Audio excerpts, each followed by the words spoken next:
श्री शिवाय नमस्तुभ्य मित्रों, जय महाकाल, हर हर महादेव। तो मित्रों, कैसे हैं आप सब? आशा करते हैं आप सभी लोग बहुत अच्छे होंगे। मित्रों, आप सभी लोगों को पता है कि 27 अक्टूबर जो कि कार्तिक सोमवार का बहुत ही प्यारा सा दिन है, और आज हम सभी लोग, क्योंकि छठ पूजा का पहला दिन है, छठ पर्व जो बहुत ही महत्वपूर्ण होता है हमारे परिवार के लिए, हम सभी के लिए। तो आप सभी लोग जानते हैं कि वैसे तो जब सूर्य भगवान जी डूबते हैं तो उतना खुशी नहीं होती है, लेकिन छठ पर्व के पहले दिन जब सूर्य डूबने के बाद शिव पार्वती दीपक जलाया जाता है, उस कारण से सूर्य देवता के डूबने का महत्व बहुत अधिक बढ़ जाता है। तो शिव पार्वती दीपक आखिर हम सभी लोग कैसे तैयार करेंगे, इसे आप लोग बहुत अच्छे से समझने वाले हैं। देखिए, इसके लिए आप लोगों को मिट्टी का एक दीपक लेना है। आप नया लें चाहे पुराना, बल्कि पूज्य गुरु जी ने अपनी कथा में कई बार बताया है कि जितना पुराना दीपक होता है उसका महत्व उतना ही अधिक होता है कुछ कुछ उपायों के लिए। तो इस दीपक में जो दीपावली में आप लोगों ने दिए का प्रयोग किया होगा, उनमें से एक कोई दीपक ले लीजिएगा, और उसमें हम सभी लोग लंबी बाती का प्रयोग करेंगे। बाती केवल एक लगाई जाएगी, महादेव जी और माता पार्वती के नाम की मात्र एक बाती लगाएंगे आप सभी लोग मित्रों, और इसे घी से प्रज्वलित किया जाएगा। इसे जलाने के लिए हम सभी लोग घी का प्रयोग करेंगे। इतना आप सब लोग अच्छे से समझ चुके हैं। दीपक तैयार हो गया। साथ ही में आप लोगों को एक चुटकी चीनी लेकर के जाना है, क्योंकि आज के दिन जब छठ मैया के पर्व के दिन हम सभी लोग प्रदोष काल में इस उपाय को करते हैं, तो आसन के तौर पर हमें चीनी का प्रयोग किया जाता है। ठीक है मित्रों, तो चीनी का हम सभी लोग उस दीपक के नीचे आसन लगाएंगे। आसन लगाने के बाद में आपने जो ये लंबी बाती का दीपक तैयार किया है महादेव जी और माता पार्वती के नाम का, उस दीपक को आप सभी लोग इसी चीनी पर ला करके स्थापित कर देंगे। दीप स्थापित करने के बाद में अब बारी आती है इसे प्रज्वलित करने की। तो मित्रों, आज छठ मैया का पर्व है, छठ पूजा का पर्व है, जो कि बहुत ज़्यादा महत्व होता है इसका। सूर्यास्त के समय में भी जो उपाय किए जाते हैं उसका भी महत्व होता है, और सुबह के समय की भी जो पूजा होती है बहुत खास होती है, बहुत विशेष होती है। तो आप सभी लोग अपने घरों में अपने घर की सुख समृद्धि और शांति तरक्की का निवेदन करते हुए आप लोग इस दीपक को प्रज्वलित कर कीजिएगा माता पार्वती और महादेव जी के नाम से। फिर जलते हुए दीपक के सामने अपनी विनती, अपनी इच्छा मनोकामना कहने के बाद में मित्रों इस दीपक को जलने दीजिएगा। इसके बाद में जो आपने 2 लौंग लिया है, यानी एक जोड़ा लौंग का जिसमें 2 लौंग है, उन्हें भी इसी जलते हुए दीपक के अंदर डाल दीजिएगा। महादेव जी और माता रानी की कृपा से आपके जीवन की सभी परेशानियां बहुत जल्दी समाप्त हो जाएंगी। तो पहला उपाय सभी लोग समझ चुके हैं। अब हम लोग यहाँ पर दूसरे उपाय की बात करते हैं। मित्रों, जो दूसरा उपाय हम सभी लोग करेंगे उससे हमारे जीवन में जब समस्याएं बहुत ज़्यादा बढ़ जाती हैं, तो उन्हें दूर करने के लिए आप लोगों को सबसे पहले लेना है सुपारी। जो पूजा वाली सुपारी होती है, मात्र एक सुपारी ली जाएगी, बहुत ज़्यादा हमें लेने की बिल्कुल भी आवश्यकता नहीं है। एक सुपारी लेंगे पूजा वाली, जो पूजा में चढ़ाई जाती है। इसके बाद में हमें लेने हैं अक्षत चावल के दाने। दाने कितने लेंगे यहाँ पर गिनती नहीं बताई गई है, आप लोग एक चुटकी दाने ले लीजिएगा। उसके अंदर जितने भी दाने मिलेंगे उनका प्रयोग करेंगे हम आज के अपने इस उपाय में। अब इन दोनों चीज़ों को लेने के बाद में तीसरी जो चीज़ लेनी है वो है हमें लाल कपड़ा लेना है। नया हो पुराना हो, अगर पुराना भी है तो साफ़ स्वच्छ होना चाहिए, और नया है तो कोई दिक्कत नहीं है।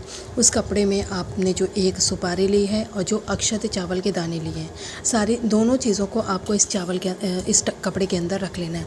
बहुत छोटा कपड़ा मत लीजिएगा, इतना कपड़ा लेना है कि आप जब इन दोनों सामग्री के लिए इसमें गांठ लगाएं, कपड़े को मोड़ के पोटली जैसा आप आकार दें, तो कपड़े की पोटली बन जानी चाहिए। इतना आपको लेना है, इतना बड़ा कपड़ा होना चाहिए, और इतना बड़ा भी ना हो कि फालतू में आपका बेकार ही हो जाए।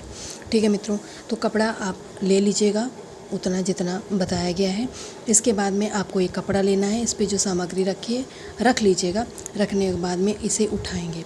अब बारी आती है इसका हमें करना क्या है, इसे आखिर हम कहाँ पर रखेंगे। तो इन तीनों चीज़ों को लेकर के अभी आपको छठ मैया का जो पर्व है, ऐसे में छठ मैया का बहुत ज़्यादा महत्व होता है उनके समक्ष उपाय करने का, पूजा इत्यादि करने का। उससे पहले आप लोग एक घी का दीपक अपने साथ तैयार करके लेकर जाएंगे। आप बाती चाहे गोल लगा लीजिए चाहे लंबी लगा लीजिए, यहाँ पर बाती नहीं बताई गई है, कोई भी एक बाती लगा लीजिएगा। लेकिन लगाएंगे हम गौ माता के जो दूध का बना हुआ घी होता है। दीपक आप आटे का भी बना सकते हैं और मिट्टी का भी ले सकते हैं। छठी मैया का पर्व है, तो छठी मैया के सामने ये सारी सामग्री आपको लेकर के जाना है। आपके घर में मूर्ति हो, प्रतिमा हो, वहाँ चले जाइए। ठीक है, वहाँ पर जाएंगे तो सबसे पहले जैसा कि आपने कपड़ा लिया है, उस लाल कपड़े में उस एक सुपारी को और अक्षत चावल के दाने को यहाँ पर रख लेंगे आप सभी लोग छठ मैया के समक्ष। दोनों सामग्री को रखने के बाद में जो आपने दीपक बनाया है मित्रों, चाहे लंबी बाती का हो चाहे गोल बाती का हो, छठ मैया का ध्यान करेंगे, उनसे अपने हृदय की बात कहेंगे। आपके जीवन की जितनी भी परेशानी है, जितनी भी समस्याएं हैं जो अभी तक आप निवारण नहीं कर पाए हैं, जिन्हें आप दूर करने के लिए बहुत प्रयासरत हैं, उन्हें माता के सामने दूर करने का निवेदन करेंगे। मित्रों, ये छठ का जो पर्व होता है साल में एक बार आता है, यानी इन उपायों को करने का आपके पास पहला और आखिरी ही मौका है, क्योंकि इसके बाद साल भर बाद आएगा, तब आपको अवसर मिलेगा इन उपायों को करने का। इसलिए अपने हृदय की जितनी भी बातें हों माता से कहिएगा, उनसे अपने जीवन की समस्याओं को दूर करने का निवेदन करिएगा। मित्रों, दीप जब आप जला चुके होंगे तो आपको, यदि छठी मैया के बहुत प्यारे प्यारे गीत होते हैं, अगर कोई गीत आते हो तो आप गुनगुना सकते हैं, गा सकते हैं, क्योंकि माता की आराधना करने में कोई शर्म, कोई लाज नहीं होती, ना कोई पर्टिकुलर नियम बनाया गया कि आप इतने दायरे में रहकर ही पूजा करेंगे। हर किसी को माता को मनाने का, भगवान को विनती आराधना करने के सबके अपने अपने तरीके होते हैं। तो माता रानी के समक्ष इन तीनों सामग्री को समर्पित कर दीजिएगा मित्रों, और उनसे अपने जीवन की परेशानियों को दूर करने का निवेदन करेंगे। तो दो उपायों की बात कर ली है और आप लोग समझ गए होंगे। अब हम लोग यहाँ पर तीसरे और अंतिम उपाय की बात करेंगे। तो सबसे पहले समझ लेते हैं कि तीसरे उपाय के आखिर लाभ क्या है। मित्रों, इस उपाय को करने से आपको यदि किसी कार्य में सफलता नहीं मिल पा रही है, आप कोई कार्य शुरू करने जा रहे हैं और बहुत भय लग रहा है उस कार्य की पूर्ति को लेकर के, तो आप लोगों को आज गौ माता का कच्चा दूध लेना है। बहुत ज़्यादा नहीं लेना है, अगर आपको मिल जाता है तो आधी कटोरी तक ले लीजिएगा, और अगर इतना ज़्यादा नहीं मिलता है तो 1 चम्मच दूध भी पर्याप्त है आपके इस उपाय को करने के लिए। ऐसा नहीं है कि आप 1 गिलास चढ़ाएंगे तभी वो ईश्वर प्रसन्न होगा आपसे, या आप 1 बूंद चढ़ाएंगे तो प्रसन्न होगा, ऐसा कुछ नहीं है। मित्रों, आप सभी लोग जानते हैं कि भगवान भाव के भूखे होते हैं, आपके अंदर की श्रद्धा भावना को देखते हैं, आपकी लगन को देखते हैं। ऐसा नहीं है कि आप सारी सामग्री बहुत ज़्यादा मात्रा में चढ़ाएं। तो मित्रों, आपके पास जैसा कि जितना दूध हो आप उस हिसाब से ले लीजिएगा। इसके बाद में हमें 1 बेलपत्र लेना है। बेलपत्र लेने का हमेशा एक ही नियम है कि बेलपत्र कहीं से कटी फकी और खंडित ना हो, एकदम अच्छे से बेलपत्र आपको लेना है। इसके बाद में हमें जलाभिषेक करने के लिए जल लेना है। तांबे का लोटा लेंगे, अपने घर का शुद्ध जल लेंगे और उसी के अंदर थोड़ा सा गंगा जल डालेंगे। इसके अलावा जो दूध लिया, जो बेलपत्र लिया, उसे इस कलश में बिल्कुल भी नहीं डालना है, उसे अलग से लेकर के मित्रों हम अपने इष्ट, अपने आराध्य महादेव जी के यानी शिव शंभू की शिवलिंग के पास पहुँच जाएंगे। आप इस उपाय को अपने घर पर भी कर सकते हैं। यदि आप प्रदोष काल में मंदिर जाते हैं, कुछ लोग रेगुलर मंदिर जाते हैं, अगर आप भी जाते हैं तो आप वहाँ पर भी जा कर के इस उपाय को कर सकते हैं।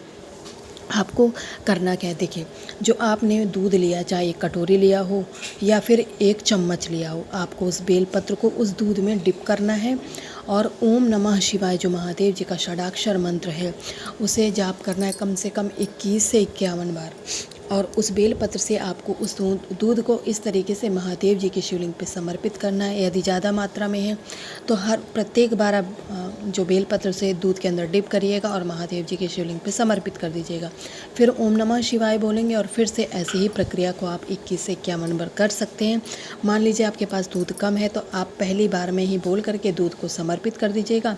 और जब आप इस उपाय को कर चुके हैं तो बेलपत्र को आपको माता अशोक सुंदरी के स्थान पर समर्पित करना है। दूध महादेव जी की शिवलिंग यानी पिंडी पे समर्पित किया जाएगा, लेकिन बेलपत्र बाद में आपको माता अशोक सुंदरी के स्थान पे समर्पित करके, और सबसे लास्ट में जो जलाभिषेक का जल है उसे श्री शिवाय नमस्तुभ्यं मंत्र का जाप करते हुए महादेव जी की शिवलिंग पे समर्पित करके, जो भी व्यक्ति इस छठ मैया के पर्व पे साथ ही में कार्तिक सोमवार के दिन करता है, उसकी कोई भी इच्छा, कोई भी मनोकामना खाली नहीं जाती, उसे उस कार्य में सफलता निश्चित तौर पर मिलती है।